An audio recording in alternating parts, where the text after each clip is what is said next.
lot of people do not understand why narratives are so great. When storytelling, when trying to push out information, when trying to get a point across, why? Why, Law? Why do certain companies, certain organizations got those narratives? So they can paint a story, so that they can sell what they're trying to sell. And people fail to realize the Dallas Cowboys, yes, the Dallas Cowboys, we kind of fit into the narrative because our fan base is so huge, so massive, so many people that watch limited amount of football. They only turn it on when it's time to watch the game. And some people do not study the game.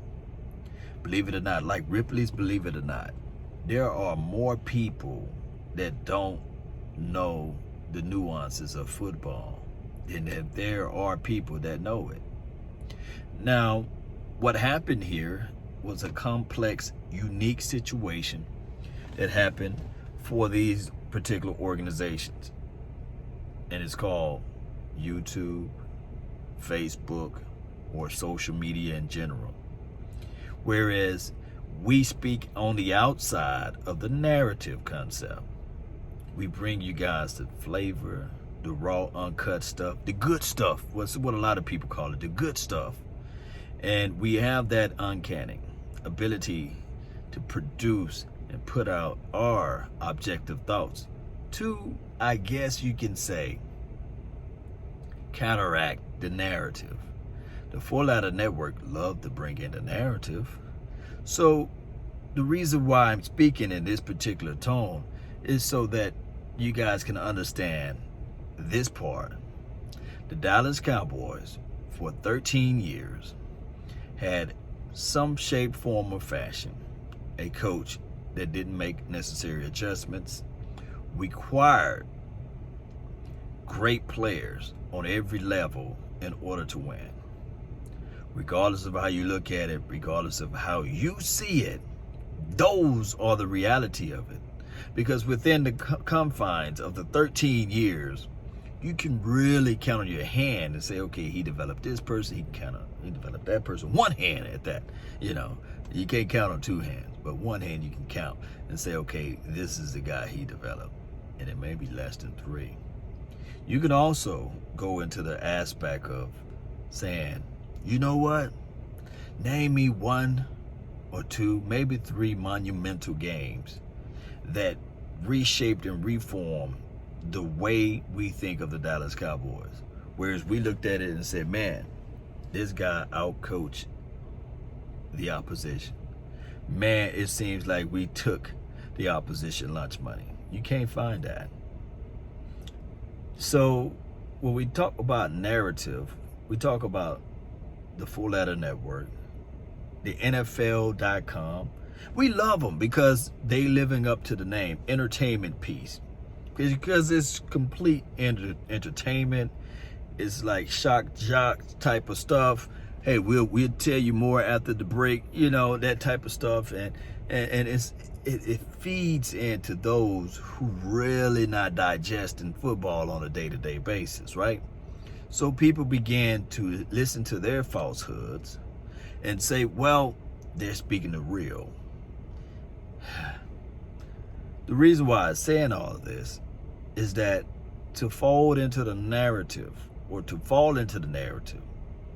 be to think that in order to win, you have to have a Pro Bowler on every level. You have to have an All-Pro on every level. You have to have a certain player on all levels. But the reality of it is that you don't. The other misconceptions of everything is this thing called salary cap. Let me repeat. This thing called salary cap. A lot of people think that, hey, if you sign this guy, you'll be in salary cap hell. You won't be able to do this. You won't be able to do that. When everything is just like that, can be adjusted. Let me snap again, louder. Can be just like that adjusted. I cannot stress this out enough. of saying to you guys, don't fall into the trap. Stop listening to the naysayers and understand that football is a collective unit of 11 versus 11. But the main thing is you got to be good on all levels. You got to be good on special teams. If not, that's a chink in your armor. You got to be good on defense. If not, there's a chink in your armor. You got to be good on offense. And I'm not talking about you got to be great in all three categories, but what I'm saying is that you got to be good in all three. You got to. If not, your deficiencies and your inefficiencies will show up big in big moments, big in big situations. But the de facto, the person that can change all of those things will always and forever be the coaching. Oh, Lord, come on now. What you mean? The coaches are not out there tackling people. The coaches are not out there throwing the ball. The coaches are not out there taking the interception away, but they drawing up the plan. You know, the craziest thing of it all is right in our face, right? It's like Ripley's Believe It or Not. ESPN 30 for 30, 20 for 20, however you want to call it, right? Is this right here. The craziest thing of it all is you can have a chess piece. Beautiful. It can be with all type of fancy stones, right? The chess piece could be made of gold, right? It can be just marvelous. It can be dynamic. It could be worth millions and millions of dollars. And you can have it in your living room, your dining room, whatever, game room, whatever you want to have it. But if you don't know what a pawn is, or the knight, the queen, the king, and how to operate that chess piece, if you don't know how to play it, basically, then guess what? You can take all of those chess pieces and throw it in a trash can. Because if you don't understand how, and your why is not bigger than your reason why you need to learn how to do it, then it's just fancy decoration. Decor. That's what it is. And Jerry Jones fell in love with the decor. You know, he knew without a shadow of a doubt that the last time that he had a proven coach was Bill Parcells. He knew it. Bill Parcells knew it. But he got tired. He got rugged. He got tired of fighting. It's kind of like, you know, you're showing somebody how to build something and how to set up something. And you're looking at it like, damn, it's like me trying to tell my kid something before it's time. Before it's their proper time. You cannot explain to a 2-year-old or 3-year-old the reason why life is life, or the reason why a car is a car, you know. What is the gas and pedaling and shifting of the gears? They would never understand it. And that's what Bill Parcells had to do. He was trying to break down life and principles and philosophies to Jerry Wayne. And when he got down to it, his contract got close to the near and end there, and he said, adios, I'm out. And what did Jerry Wayne Jones do? Oh, he went, and he went, and he went to go look, and he rushed, and he didn't take his time. He was like, I'm on this power trip. We got this team formulated. Let me hire Coach Wade Phillips. Oh, let me hire Jason Garrett and pay those guys equally. Not knowing that there's principles to this thing. You do not do that. You do not do that. And that is why we've been in the mess that we've been in. But during that same time frame, the chess piece has been looking good. Matter of fact, that chess piece been elevated and updated from our hard-earned dollars, right? And sponsors too. Oh, what are you saying, Law? Can you explain to everybody? A $3.5 billion stadium, or it could be 3.2. Who's counting, right? A $2.5 billion workout facility. Oh, who's counting? You know, could be 2 billion flat up, right? Oh, also within that, Jerry, while we've been in all purgatory, neither heaven or hell, we had some good moments. We had some close moments, you know. But by Jerry being Jerry, he's also been elected to the Hall of Fame.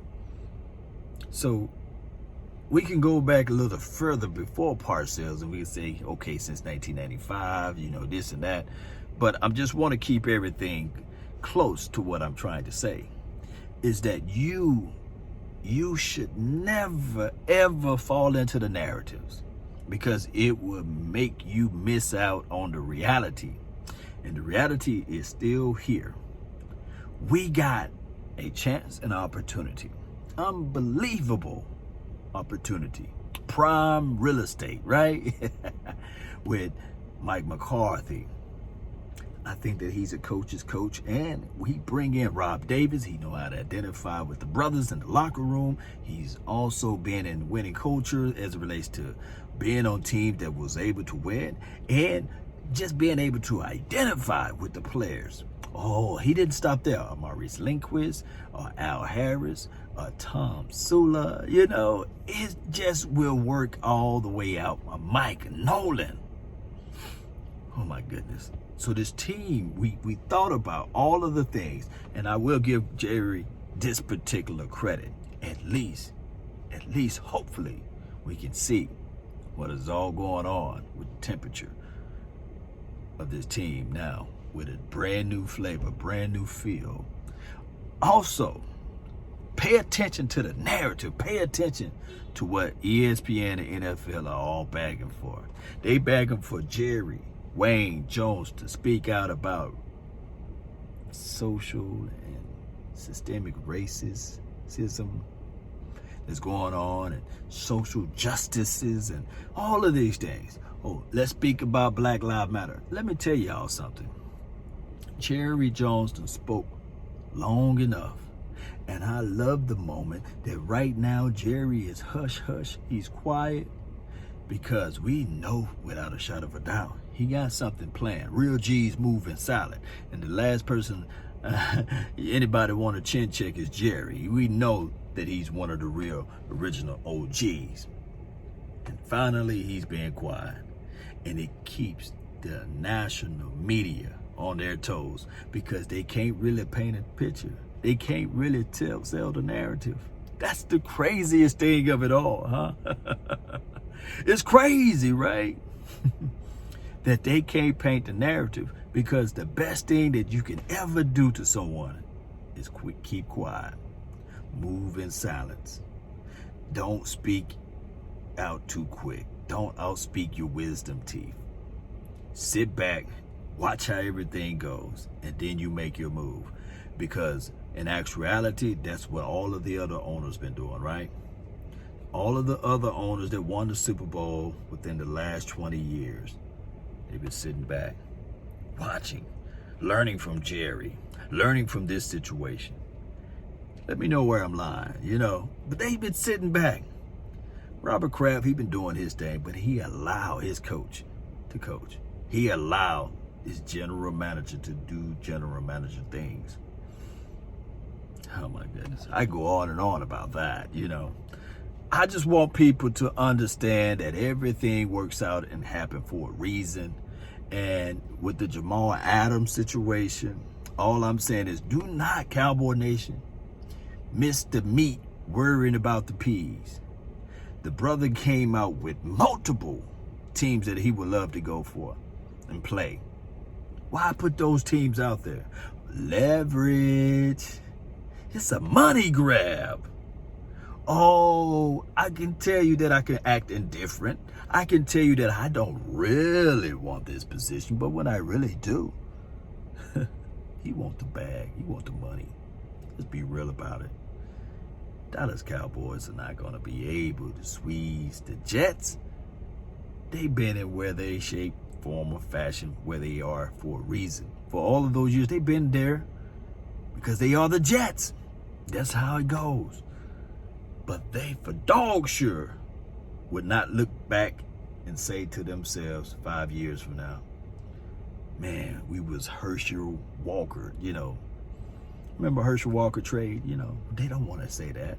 They don't want to look at it and say, well, Jerry, the billionaire that he is, boy, he fleeced us of a player. They would rather give or take or get Jamal Adams to another team before they send him over to Big D. A lot of people think these owners work together. They don't. They don't. There's a lot of envious, a lot of jealous, a lot of strife. Mischievous ways these billionaires work and operate. And the last damn thing they want to do is give power back to Jerry for anything so he could walk around and say, these are the things I've done. So just always keep that in the back of your mind and put that on your mental. If you guys like this content, hit that like button, share this thing. Let a friend, neighbor, folk know where to go when they want to tune in to Cowboy Sports Talk and Beyond. My name is Law Nation. That's been my time, and I thank you all for yours. And remember, you're listening to nothing but the best. Think about those chess pieces. Think about it. Let that sink into your mental. The decor is nice, but you got to be able to know how to play it.